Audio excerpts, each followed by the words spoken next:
바울과 실라는요, 빌립보에서 옥에 갇혔지만 기도와 찬송으로 옥문이 열리고 또 간수의 온 집이 주 예수를 믿는 이적과 은혜를 경험합니다. 그 후에 이른 곳이 어디냐? 데살로니가 지역입니다. 이곳에서 바울은 관례대로 유대인의 회당을 찾아가서 성경을 강론합니다. 이 연속 설교는요, 3번의 안식일에 이루어졌고 주제는 예수 그리스도의 죽음과 부활이었습니다. 그러니까 이를 듣고 경건한 헬라인들과 또 유대인뿐만 아니라 헬라인들과 귀부인 무리가 바울의 가르침을 따랐어요. 그러니까 유대인 무리는 이를 또 시기해서, 그 유대인 무리 중에서도 또 이를 시기해서 불량한 사람들을 데리고 야손의 집을 공격하지만 바울과 실라는 이들을 피해서 베레아로 이동합니다. 고작 3주로 끝난 전도 사역이었고 또 그 전도자들은 핍박 때문에 도망가야만 했습니다. 달아나야만 했어요. 그런데 이곳에 세상에 데살로니가 교회라는 열매가 맺히는 3주 동안 복음을 전했는데, 복음을 전하다가 그 전도자들이 핍박을 당해서 도망치기까지 했는데 세상에 교회가 생기는 거예요. 참 신비롭지 않아요? 네? 우리 교회가 세워진 지가 지금 얼마인데요? 그런 거 생각하면요, 그래서 이로 인한 바울의 기쁨과 감사는요, 첫 번째 편지에 흘러 넘칩니다. 그래서 데살로니가 교회는 바울의 영광이요 기쁨이었어요. 얼마나 재밌었겠어요. 3주 전도했는데 교회가 생겼다. 그래서 첫 번째 편지를 가져간 디모데는 얼마 지나지 않아 교회 소식을 가지고 돌아왔어요. 핍박 중에 있던 데살로니가 성도는 바울의 편지에 큰 위로를 받았어요. 하지만 바울이 우려할 만한 소식도 또 있었어요. 핍박을 받고 있기 때문에 더욱 애타게 그리스도의 재림을 기다리던 이들 중에 일상생활을 포기한 이들이 생겨났다는 겁니다. 이에 바울은 첫 번째 편지를 보완하는 이제 두 번째 편지를 쓰게 되는 거죠. 바울이 두 번째 편지를 보낸 이유는 다음과 같아요. 첫 번째는 박해와 환난이 계속되었기에 그들을 위로해야 했습니다. 그러니까 데살로니가 후서가 두 번째 편지인 거죠. 그래서 데살로니가 후서 1장 3절에서 12절에는 그 박해와 환난이 계속되고 있는 그들을 위로를 해야 되기 때문에 그런 내용이죠. 둘째는 그리스도의 재림에 관해서 그들의 오해를 또 풀어줘야 했어요. 오해를. 셋째는 끝까지 인내하며 흔들리지 말고 일상생활에 충실하라고 격려했습니다. 오늘 우리에게 주신 본문 말씀에는 사도 바울이 데살로니가 교회의 그 교인들에게 마지막으로 권면하는 장면입니다. 바울의 마지막 권면은 다름 아닌 기도였어요. 기도. 본문 말씀 1절에서 끝으로는 편지를 마감하면서 이렇게 추가로 말하고자 하는 바를 시작할 때 사용하는 표현이죠. 끝으로.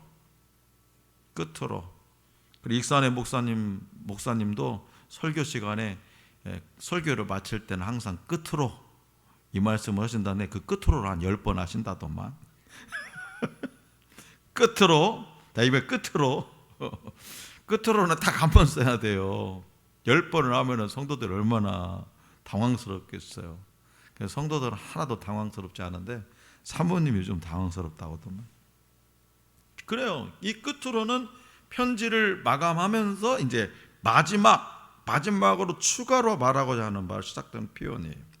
바울은 자신들을 위한 기도를 부탁하는데 이는 복음 사역이 영적인 영역의 길이기 때문에 기도를 부탁한 이유가 복음 사역이 영적인 영역이기 때문에. 그리고 바울은 기도가 사탄의 방해를 막아야 하는 영적 전투에서 아주 중요한 무기, 사탄의 방해를 막는 강력한 무기가 뭐다?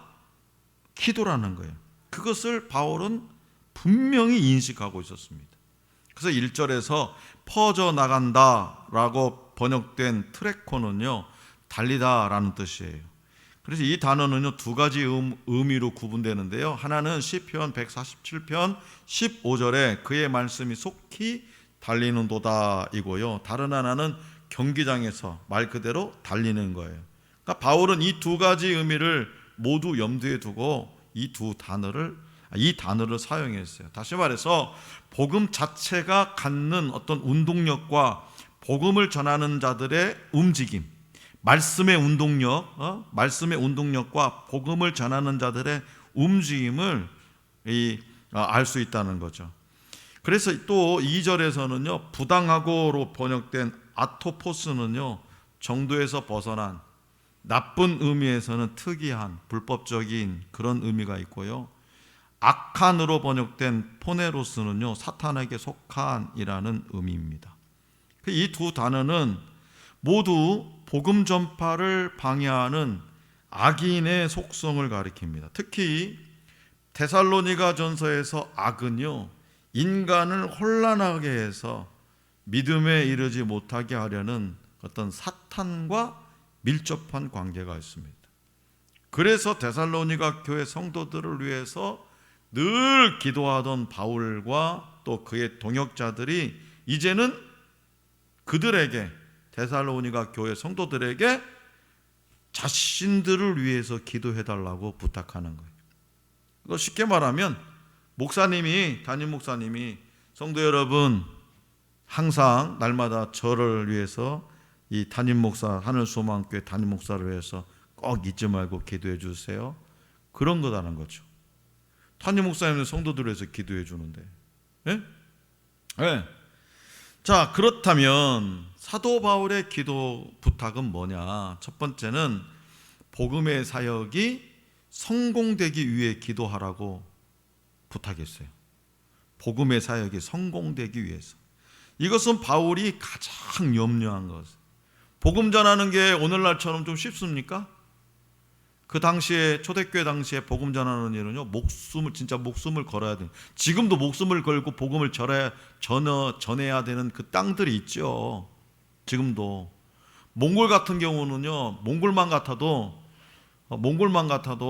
그 선교사, 이 목회자 비자를 가지고 들어오지 않았는데 복음을 전한다 그러면 바로 추방입니다. 몽골 땅을 갈 수가 없어요. 그런 나라들이 많아요. 자, 그래서 바울도 그런 것이 가장, 복음 전하는 것이 성공되기를 위해서 기도해 달라. 바울은 자신의 일용할 양식에 대한 걱정보다는 하나님의 이름이 거룩하게 되고 그의 왕국이 건설될 수 있도록 하는 것에 대해서 더욱 신경 쓰고 염려했다라는 거예요.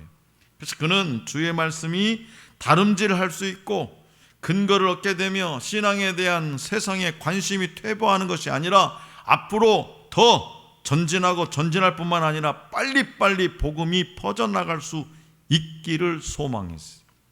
그러니까 지금과 같이 그때도요, 이 지옥의 모든 군대들은요, 주의 말씀을 대적하고 말씀이 전해지고 열매 맺는 것을 방해하려고 일어나서 모여 있었어요.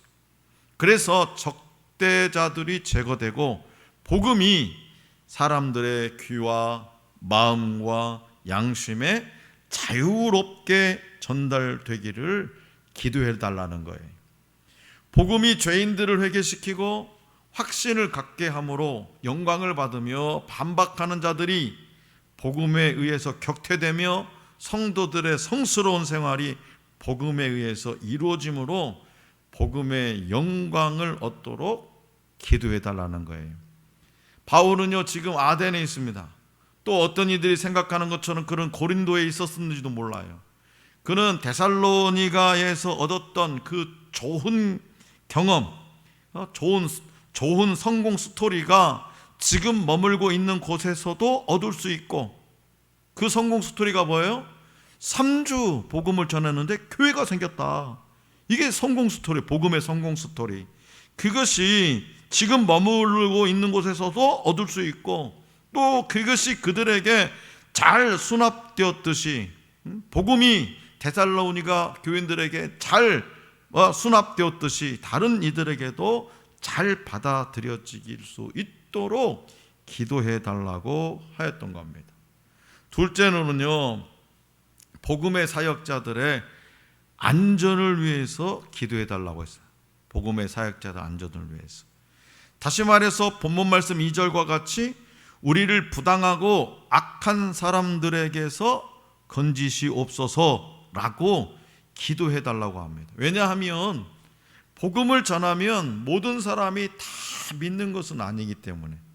우리가 누가 전도 열심히 하잖아요. 전도하면 다 교회 온다 그래요? 온다고 하는 사람도 있고, 또 때로는 조롱하고 핍박하는 사람들도 있잖아요. 나한테 그렇게 얘기하지 말고 당신이나 잘 믿어. 한 번만 나한테 교회 가자고 하면 그냥 내가 가만 안 둘 거야. 진짜 그런 사람도 있어요. 어떤 사람은 소금을 뿌리는 사람도 있고, 어떤 사람은 요즘도 그런 사람들 있대요. 요즘도 용인에서 또 개척한 그 어떤 목사님도 전단지 들고 이렇게 상가에 전도하러 다녔더니요, 그냥 소금을 뿌리대. 요즘에도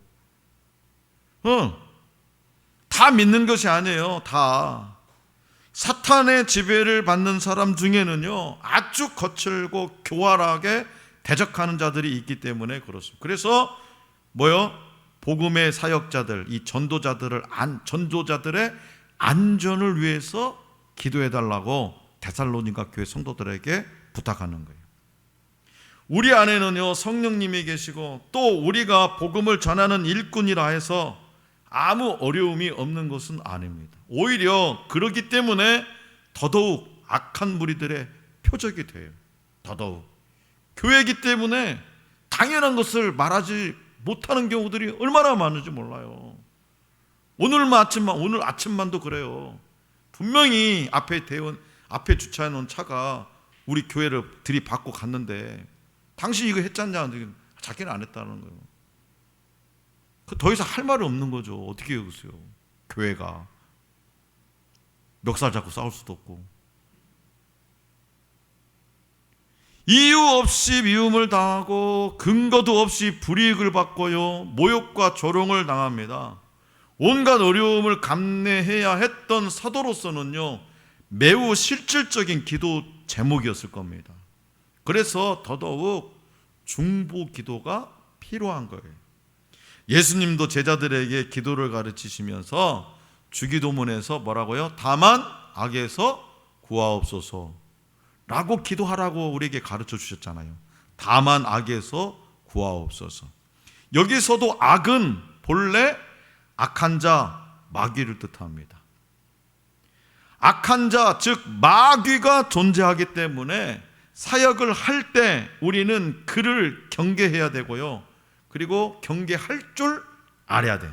경계도 하고 경계할 줄도 알아야 돼요. 마귀는 끊임없이 자신의 먹이를 찾아다니고 있어요. 그래서 베드로 사도도 이렇게 경고했잖아요.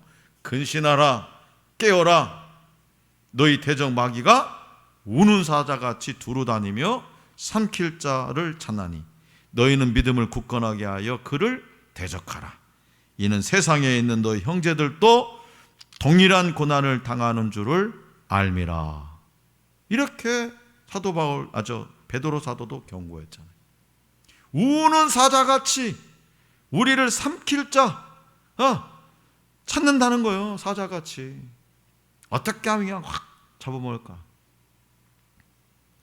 사도 바울이 본문 말씀과 같이 데살로니가 교인들에게 이렇게 기도를 부탁할 수 있었던 것은요, 먼저 자신이 기도의 사람이고 기도의 힘으로 그 사역을 감당하고 있음을 분명히 믿었기 때문에 그래요. 기도의 능력을 아는 사람들은요, 누구라도 붙잡고 기도 부탁해요. 목사님, 저를 위해서 기도해 주세요. 장로님, 저를 위해서 기도해 주세요. 권사님, 저를 위해서 기도 좀 해주세요. 집사님, 저를 위해서 기도해 주세요. 기도원에 가서, 제가 전문적인 부흥 강사 아니잖아요. 저기 난방으로 되어 있나 잘 살펴봐봐요. 난방으로, 아니 꺼버리든가. 더운 바람이 나는 것 같아. 어떻게? 자, 이 제가 전문 부흥 강사가 아니잖아요. 그러니까 제가 이렇게 안수를 이렇게 습관적으로 막, 자, 안수 받을 사람 나오세요. 이게 안 돼요. 우리 교회도 물론 금요 기도 때 제가 하지만 이게 안 돼요. 제가 습관적으로 그냥 말씀 전하고 이렇게 하는데, 저는 이게 보통 사경의 수준인 것 같아요. 좀 저도 좀 생각을 좀 공부를 좀 열심히 좀 하고 있어요. 다음에 가서는 내가 안수 기도로 몽땅 해야 되겠다 이러는. 근데 기도원에 올라오신 분들은요, 정말 절실하니까 올라오는 거예요. 지금 이 시국에 누가 기도원에 올라와서 기도를 하겠어요? 진짜 급한 사람들이 기도원에 올라와요. 저도 해봤으니까 알잖아요. 오직 답답하고 정말 급하니까 기도원에 올라와서 몸부림치는 거예요. 그런데 그 기도의 능력, 내가 저 목사님한테, 저도 그런 경험이 있어요. 저 목사님한테 안수받고 안수기도 받으면 뭐 내가 갖고 있는 문제가 해결될 것 같다 하면은요, 뛰쳐나와요. 그래서 어떤 분이 나오시더라고. 통성기도 하는데 뭐 막 이렇게 하는데 내가 알 수가 있어야지 뭐 이렇게. 근데 딱 안수기도구나. 그래서 딱 기도해 드렸어요. 이름도 모르지만 기도했어요. 부탁을 해요. 사도 바울이 그런 거예요. 사도 바울은 기도의 능력을 알았다는 거죠. 사도 바울이 본인 스스로가 기도의 사람이었고 그 기도의 힘으로 지금까지 그 모진 사역을 감당하고 있음을 분명히 믿었기 때문에 데살로니가 교인들에게 부탁한 거예요. 기도해 달라고. 기도밖에 더 좋은 것이 없다는 거죠. 또 바울은요, 자신에게 맡겨진 사명을 감당하기에 앞서서 먼저 자신의 연약함을 인정하는 거예요. 하나님의 은혜 없이 살 수 없는 존재임을 기도를 통해서 고백하는 사람이었기 때문에 그래요. 데살로니가 교회 성도들이 볼 때 사도 바울은 어떤 사람입니까? 능력자잖아요. 그렇잖아요. 능력자잖아요. 그럼에도 불구하고 사도 바울이 자기 자신을 낮추고 그잖아요. 예. 제가 목사지만 장로님 생각나거든 저를 위해서 기도 좀 해주세요. 권사님 늘 생각날 때 하루 삼시세끼 드실 때 꼭 식기도할 때 저 좀 꼭 기억해주고 기도해 주세요. 그런 얘기를 여러분이 듣는다면 저에 대해서 어떻게 생각하겠어요? 참 겸손하구나. 목사님이 어떻게 나한테 미천한 나한테 그런 기도 부탁을 할까? 그런데 실질적으로 바울이 그렇게 겸손한 거예요.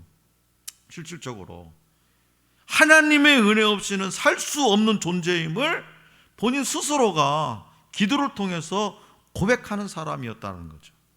그래서 그는 위대한 복음 전파 사명을 하나님의 능력으로 감당할 수 있었다는 거예요.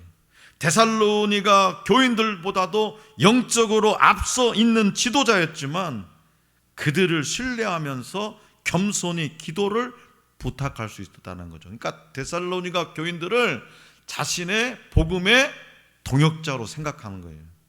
같은 일을 하는. 오늘 저와 여러분들도요, 바울이 그랬던 것처럼 아직 믿음이 연약하고 심지어 자신의 여러분이 전도로 믿음을 갖게 된 어떤 성도라 할지라도 그들 앞에서 겸손해야 하고요, 복음을 위해서 그들과 동역해야 됩니다. 저 사람 말이야, 내가 저 고등학교 때 전도했는데 말이야, 이제 장로 됐다니까. 자기는 이제 집사인데. 진짜 그런 사람 있어요. 진짜. 내가 전도했는데 이제 장로 됐다니까. 그 당신은 뭐 했어? 나야 뭐. 그게 중요한 것이 아니라, 그걸 통해서 자기를 드러낼 것이 아니라, 자신의 전도로 믿음을 갖게 된 성도라 할지라도 우리는 그들 앞에서 겸손해야 되고요, 복음을 위해서 그들과 동역해야 돼요. 그래서 교회에서는요, 말씀을 가르치고 배우며 서로를 위해서 기도해야 돼요. 그럴 때 하나님의 사람이 세워지고 그들과 함께 복음을 전하는 든든한 동역 관계를 이룰 수가 있어요. 우리 임마누엘 찬양팀 연습할 때 제가 꼭 먼저 모여서 기도부터 하라. 기도하지 않고 연습하는 건요, 아무 소용없습니다. 끝나고도 기도해라. 교회에서 모이는 모든 모임은요, 어떤 모임이든 기도로 시작하고 기도로 마쳐야 되는 거예요. 기도로 준비하지 아니니까 인간적인 냄새만 풍기려고 그래. 째만 내려고 그러는 거지. 이거 어설픈데 전문가들이 보면 웃기지도 않아. 어설픈 실력인데. 그런데요, 기도로 준비하는 사람은요, 내가 부족해도요, 그 표정에서 은혜가 보여. 그걸 보고 사람들도 감동하고 하나님이 기뻐 받으셔. 근데 기도로 준비하지 않고 기도로 마무리 짓지 않는 그 어떤 모임, 그 어떤 찬양팀은요, 안 하는 게 나아요. 왜? 성도들에게 덕을 안 지키지. 그리고 성도, 제가 다른 교회 찬양팀들 훈련할 때도 찬양팀 딱 내려오거든. 어디 가서 뭐 그냥 장난질하고 앉아가지고 뭐 휴대폰이나 만지작거리고 그럴 것 같으면 찬양팀 때려치라고 합니다. 때려치라고. 그 사람은 기도하는 사람이 아니에요. 하나님 앞에 찬양 드리는 사람은 기도하는 사람이 찬양해야 되는 거예요. 하나님 앞에 직분을 받은 사람도 기도하는 사람이어야 되는 거예요. 기도하는 사람이. 제가 익산의 모 교회에 전도사로 있을 때 찬양팀 딱 끝나니까 청년들이 싹 어디 나가버리더라고. 청년들이. 그래서 저네들 어디 갔나? 화장실 좀 잠깐 갔다 왔나? 근데 한 3주 4주 갔는데 계속 끝나고 찬양팀이 끝나고 나가요. 그 내가 한 4주째는 졸졸졸 쫓아가 봤었더니 청년부실에서 노닥거리고 있어. 밑에서는 지금 예배 드리는 오후 예배를 드리고 있는데 난리를 쳐버렸으면 제가 이럴 것 같으면 찬양팀 하지 말라고. 장난하냐? 뭐 쇼하러 왔냐?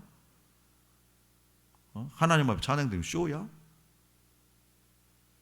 기도가 준비 안 된 거예요. 기도하는 사람이 아니라는 거죠. 통계학 분야에 폭넓은 경험이 있는 변호사 윌리엄 라이딩스 2세와 스튜어트 맥이버가 쓴 위대한 대통령, 끔찍한 대통령이라는 책이 있습니다. 위대한 대통령, 끔찍한 대통령. 이들은 미국과 캐나다의 역사학자와 정치학자 719명과 미국 각 주의 시민 등 각계각층의 의견을 수렴해가지고 10년 동안 작업한 끝에 역대 최고의 대통령과 최악의 대통령을 선정했어요. 그러니까 평가 결과 미국 대통령 41명 중에 가장 위대한 대통령은 누굴까요? 여러분들이 생각하기에 여러분들이 41명 미국의 대통령 이름도 다 생각이 안 나겠지만 미국 대통령 41명 중에 가장 위대한 대통령은요 10년 동안 연구한 거 10년 무려 책 한 권 내는데 10년 걸렸다는 것은 진짜 심혈을 기울인 거예요. 진짜 연구도 많이 하고. 가장 위대한 대통령은 제16대 에이브럼 링컨이. 가장 끔찍한 대통령은 누구냐? 제29대 워런 하딩으로 조사되었다고 합니다.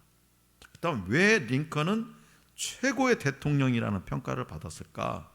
그건 바로 링컨의 어떤 위대한 생애와 업적 때문이기도 하지만 그보다 근본적으로는요, 그가 믿음의 사람이었고 링컨 대통령 하면 딱 뭐가 떠올라?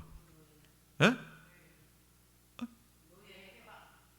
노예 해방 그거 또 그건 이제 위대한 생애와 업적 때문이기도 하지만 그보다 근본적인 그가 믿음의 사람이었고 믿음의 사람으로서 가장 감히 상상할 수 없는 일을 한 거 있잖아요. 백악관을 기도의 처소로 만든 사람이에요. 백악관을 기도의 처소로 만든 기도의 사람이었기 때문에 그래요. 그래서 링컨은요 기도에 대해서 이렇게 고백해요. 나는 몇 번이고 무릎 꿇고 기도하지 않을 수 없었습니다. 그것 이외에 어떤 것도 할 수 없음을 확신했기 때문입니다. 나 자신의 지혜로 그러한 사태에 대처하는 것은 부족하다고 생각했습니다. 누구하고 고백하고 똑같아요 지금? 지금 사도 바울의 고백과 똑같잖아요. 나 부족하다. 복음 사역, 이 복음 전하는 일에 부족한 사람이라는 거예요. 하나님이 기도해서 하나님의 능력이 아니면 한 발자국도 감당할 수 없는 거다.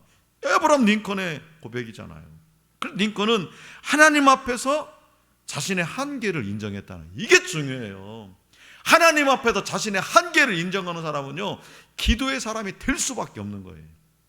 그 한계를 인정하지 않으니까 자기가 어떻게 해보려고 하는 거죠. 그래서 미국이라는 그 거대한 나라를 이끄는 일은 자신의 힘으로 되는 것이 아니라 하나님께서 도와주셔야만 가능하다고 생각했어. 그래서 백악관 한 옆에다가 뭐요? 집무실 옆에다가 기도실을 만들어 놨잖아요. 수시로 들어가서 기도하고 참모들이 대통령 나올 때까지 그 앞에서 기다리고 있어요. 나올 때까지. 그래서 기도밖에 할 수 없었던 그는요, 자연스럽게 기도의 사람이 되었던 겁니다. 기도는 링컨 자신이 하는 것이지만 사람들을 상대하는 것이 아니라 하나님과 대면하는 것이라는 사실을 아브라함 링컨도 일찍부터 깨달았던 거죠.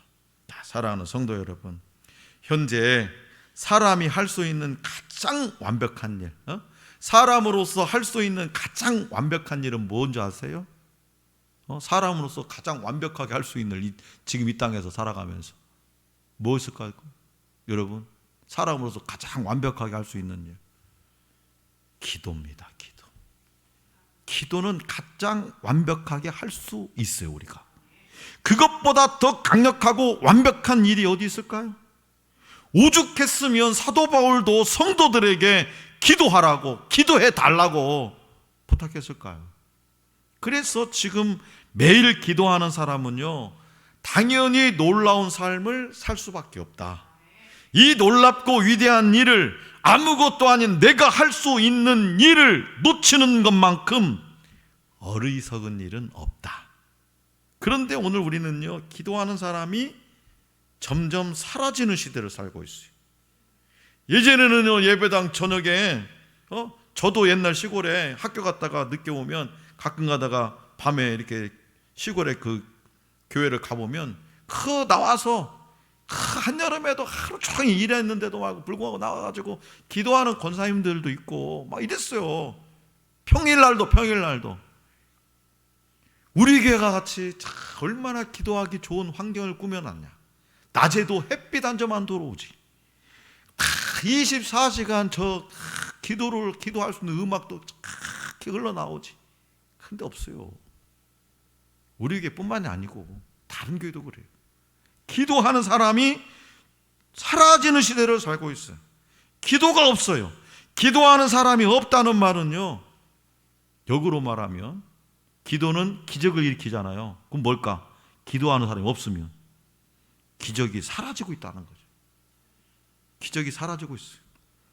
기도는 선택사항이 아니고 호흡이어야 됩니다. 그러나 아쉽게도 겟세마네 동산에서 단 한 시간도 기도하지 못했던 이 베드로처럼 기도할 수 없는 크리스찬들이 많아지는 것을 우리는 지금 보고 있어요. 사도 바울은 데살로니가 교회의 교인들에게 쉬지 말고 기도하라 라고 명령했죠. 쉬지 말고 기도해라. 사무엘 선지자는요, 기도하기를 쉬는 죄를 범하지 아니하겠다라고 다짐했어요. 또한 바울은 골로새의 교인들에게도 쓴 편지에서도 기도를 계속하고 기도에 감사함으로 깨어 있으라고 권면했어요. 그러니까 기도 외에 다른 방법이 없다는 거예요. 여러분, 그걸 깨달아야 돼요. 빨리 깨달아야 돼요. 기도 외에는 다른 방법이 없어. 아무리 근사하게 내가 사업을 계획을 짜고 후원금이 많이 들어오고 해도 기도 외에는 다른 방법이 없어. 기도 외에는 반드시 기도의 사람이 되어야 한다는 거예요. 반드시. 예수님의 공생애는 기도로 시작됐죠. 3년 반 동안의 사역기간도 기도의 연속이었어요. 예수님이 행하신 기사와 이적들도 기도로 말미암은 것이었습니다. 또 주님은 겟세마네 동산에서 하나님의 뜻을 이루기 위하여 땀방울이 핏방울이 되도록 기도하셨고, 마지막 십자가 위에서 운명하실 때까지도 아버지여, 내 영혼을 아버지 손에 부탁하나이다 라고 기도하셨어요. 기도로 시작했고 기도로 마치셨다는 거예요. 예수님께서 부활 승천하신 후에 120명의 제자들도 약속하신 성령님을 고대하면서 어떻게 했어요? 가만히 먹고 놀고 놀았어요? 전심전력으로 기도했어요. 전심전력으로 기도하기 시작했어요. 그래서 열흘째 되던 날에 마침내 기도한 모든 사람들이 어떻게 해요? 성령의 충만함을 받고 그 능력으로 세상에 나가서 복음을 전파했어요. 그 능력이라는 뭐냐? 목숨을 두려워하지 않는 능력이에요. 지금은 내가 복음 전할 그 능력이라는 내 목숨도 아깝지 않는 능력이요. 그걸 생각하셔야 돼요. 성령의 능력이라는 것은 그 당시에. 그래서 여러분의 삶 속에 기도가 계속 된다면 그것은 여호와의 깃발이 올라가 있다는 뜻이고요. 여호와의 깃발이 올라가면 어떻게 되었어요? 승리요, 승리. 피곤하고 바빠서 다른 여러 이유로 기도가 없으면 여호와의 깃발이 내려온 상태입니다. 그럼 어떻게 되는 거예요? 패배하는 거예요. 이 정도로 심각하다는 것을 알아야 비로소 여호와 니시의 기도를 하게 되는 거예요. 그래서 우리는 기도가 잘 된다, 안 된다, 기도할 여건이 된다, 안 된다, 이런 말이 없어져야 돼요. 내가 요즘 바빠서 기도가 안 돼. 기도할 여건이 안 된다니까? 기도가 잘 안 돼. 그런 말이 없어져야 돼요. 기도하면 사는 것이고 기도하지 못하면 죽는 거예요. 이걸 기억해야 돼. 기도가 잘 돼, 안 돼, 기도할 형편이 안 돼, 상황이 안 돼, 나는 새벽잠이만, 그런 말 집어치우고 기도하면 살고 기도하지 않으면 죽는 거예요. 이걸 기도해야 돼. 내가 기도하면 여호와의 깃발이 올라가는 거고 기도하지 않으면 여호와의 깃발이 내려와. 그걸 기억해야 돼. 그러므로 오늘 저와 여러분들도 바울과 링컨 같은 기도의 사람이 되길 소원합니다. 나의 나약함을 인정하는 기도, 하나님의 은혜와 긍휼을 구하는 기도를 통해서 하나님께 붙들려 귀하게 쓰임받는 인생으로 살아가기를 간절히 기원합니다.